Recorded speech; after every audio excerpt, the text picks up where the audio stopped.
花西在地新闻，在地人，在地情，来到苗栗的公馆街啊，有一个老医生谢春梅，今年97岁啊，伊的诊所也是逐天开门营业，而且是规年烫天唔捌咧休困。老医师讲，当年是因为老爸一句话，家乡无医生，所以伊才决心留伫故乡来服务。行医74年，在地有真侪病患，拢是为细汉互伊看病看到大汉。也有一个口外5地人，拢是伊的患者。老医生讲，只要有精神甲体力，伊就会继续替乡亲来服务。老医师真专心的帮病人检查身体。身体我调开者。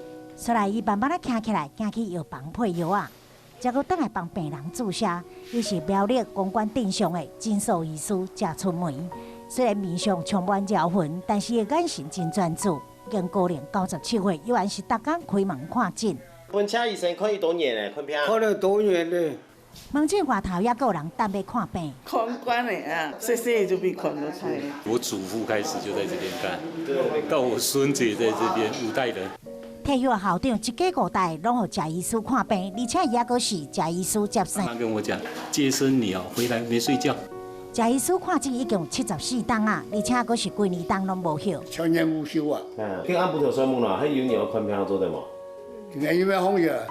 谢医师讲，春节伊嘛照常看诊，67当前半暝2点来就会感染到病后的查甫囡仔，或者在诊所内面有2管，迄血清会当治病。尚未到半暝3点，过来一个同款的症状，嘛来就医。第2关的血清嘛引起啊，结果咧透早4点出现第3名病后的查甫囡仔。谢医师到处找血清，最后是带省立的苗栗卫生局摕到，赶回诊所救回第3个囡仔。无去有血清。人家救唔到，好在我用冲浪啥。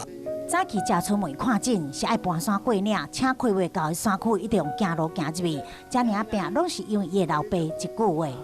拿到执照以后，阿爸就讲在地方都冇医生啊。几号现在？头昏啊，迄头昏都安验。心智相验哈。将近100岁啊，谢医师又安尼出门，除了帮忙行政上验以外，伊嘛到行动不便患者家属因兜看诊。做医师对伊来讲呢，已经不是一份职业，是奉献家己去照顾需要伊的病人。还有体力，还有精神。我甲我讲的，我还能演个技术，一片面服务。